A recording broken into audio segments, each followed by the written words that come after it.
Hello. So it is time for a much neglected entry in my series of explanations of the hexagrams of the I Ching. As always, I'm using my well-worn copy of the Magician's I Ching from Aeon Books. Um, if yours gets this well-worn, that means that you're well on the way to being a decent I Ching student. And the hexagram that we're looking at today is hexagram number 10. It's called Lu, or stepping. And you can see that it's composed of the two trigrams. You have heaven above and water below. So stepping is a hexagram that is all about a story, a very simple kind of story, but it has a lot of different layers. The story is about a person who's walking along a path, following close to a tiger, and making a point of following the tiger along and wanting to avoid stepping on its tail. So hexagram 10, Lu, it means, it's the symbol is that of a shoe or a sandal, and it means stepping, treading, that you are trying to avoid stepping on the tiger's tail. Now the image of this hexagram, because you have heaven above and water below, the image is that of water flowing openly downstream, accessible to all.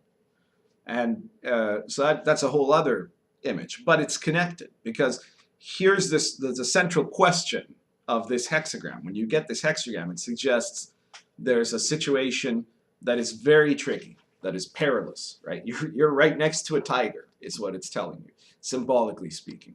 And how do you avoid it? How do you continue down this path that you must go without stepping into this force that is ahead of you?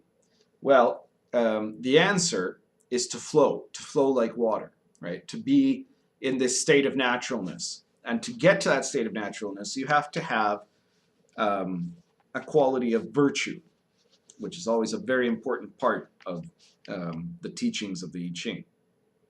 So the description is very basic. It says, he walks carefully, following the tiger, but is not bitten. Success. That's the best case scenario of this hexagram, that you've been able to follow the tiger without getting yourself bitten. The message of the great work says, the superior individual communicates with the high and the low alike, steadying the people's will and directing them back to the proper rights. So here's where we want to get into something. The upper trigram here is heaven, right? And heaven represents that higher self, that superior individual.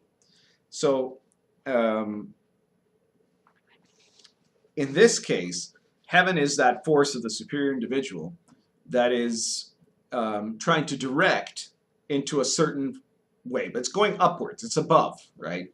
And in the context of the story of the tiger, that means the tiger is ahead, it's going forward. It's this great big force, this power. Luckily, it's not coming right towards you. Instead, it's going in front of you in the direction that you want to go. So this is something that can be beneficial. But you have to be very careful when managing this kind of force, this kind of motion. Because if you try to rush ahead too fast, if you're not flowing along with the path of that heavenly stream, then you're going to end up crashing. You're going to end up causing all kinds of trouble. So the way to avoid that is by having a steady will, being conscious, being attentive and aware, flowing along with the path rather than trying to rush ahead, and directing yourself in the proper rights. Rights is a tricky word here. It can mean rights as in like a ritual, like a spiritual ceremony, but it can also mean something like etiquette or behavior, right? So the rights could be about just knowing how to behave in the right way in the right place. And that's why it says that the superior individual works with the high and the low alike. So in the place where communicates with the high and the low alike. So in the place where you're with a certain type of people, you have to talk like those people. When you're in a place with other types of people, you have to talk like those people. You have to be able to achieve communication. You have to be able to interact with the force, just like you have to know the tiger and know the way the tiger moves to get through this jungle path. So the commentaries say that the tiger represents heaven's force, which I just mentioned. The strong is above, that's heaven. The joyful, which is water or the lake, is below. The tiger walks and you move behind it, following its firm trail. The tiger follows its will, the wise man does likewise. A ruler governs with strength and virtue, and people follow him joyously. So you should set foot blamelessly, that is to say, with full consciousness, in a place of the supreme ruler for glory. So the theme of the lines is following the tiger without stepping on its tail. So it's all about knowing how to move correctly. And the way to move correctly has to be without fear, right? If you're in a situation where there is uncertainty, where there is fear, you're in a dangerous place, there's a tiger in front of you, right? Then that's going to be exactly what's going to cause you to fail, right? It's your fear, your ambition. You have to be able to instead act in a way that is proper, that is to say, virtuous. The first two lines, the bottom two lines, which are kind of separated in a way from the higher lines by the one single broken yin line in the third place. So line 1 and 2, these solid lines at the bottom, both make mention of proper rites. Line 1 says, be simple and straightforward, perform proper rites, and advance without blame. Line 2 says, hermits walk peacefully along the trail, right pushing brings luck. Without hesitating, he knows the path, having performed the ancient rites.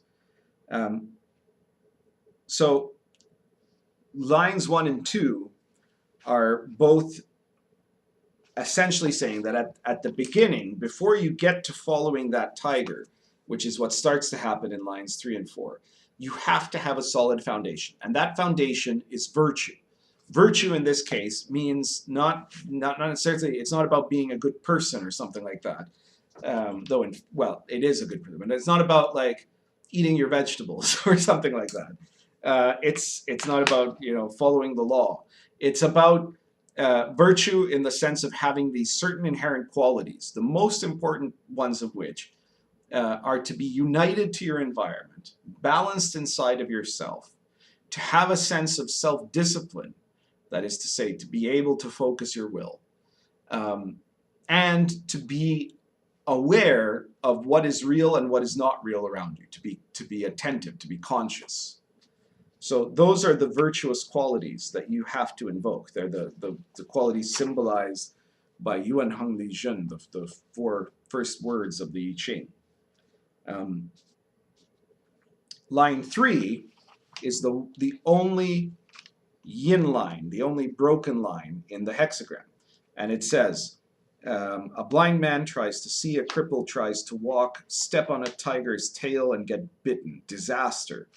Subsume your will to the king's will. So if you're not having that awareness of virtue, if you've not achieved that virtue, if you're not in a state of harmony and union, then it's like being blind and being unable to walk. It's like being blind and crippled, right? You're acting without awareness and without ability. And so you're bound to get bitten if that's what you're doing. You're in a situation of weakness, the weak yin line. The only way to succeed here is not by your own clumsy, imperfect efforts, but by uniting yourself to the king's will. The king, this case being symbolically represented by the higher lines above. And this is dangerous, it's tricky, but it's the only path you have to succeed, is if you can let go of your own states of ambition and instead become one with this higher force, then you can move along with it.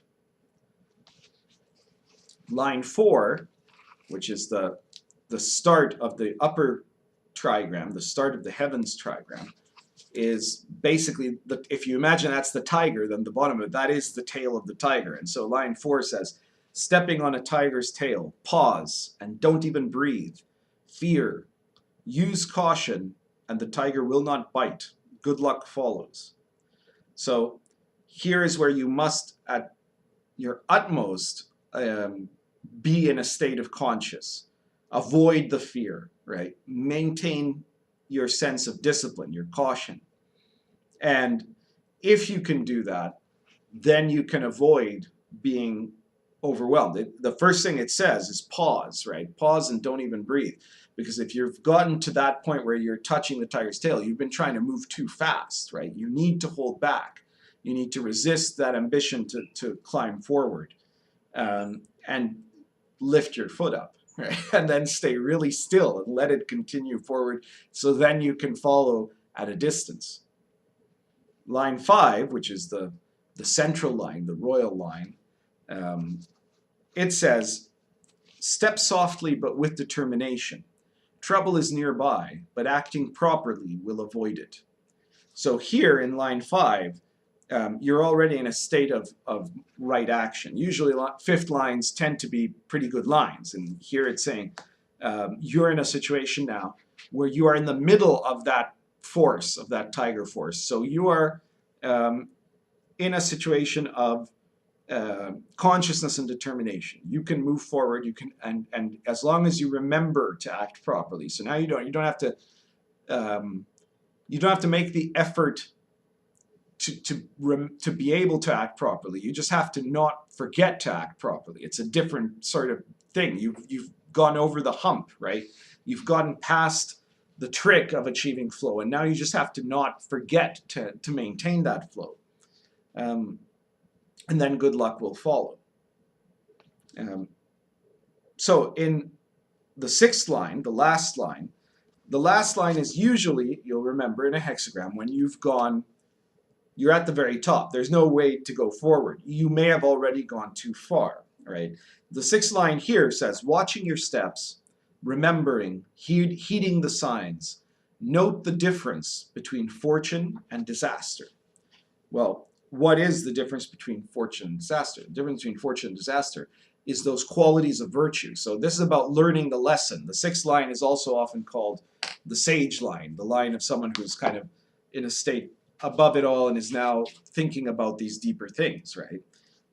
So if you've gone through all this and you consider what it is that made you either succeed or fail, you'll find that what made you succeed, if you succeeded, were these qualities of virtue.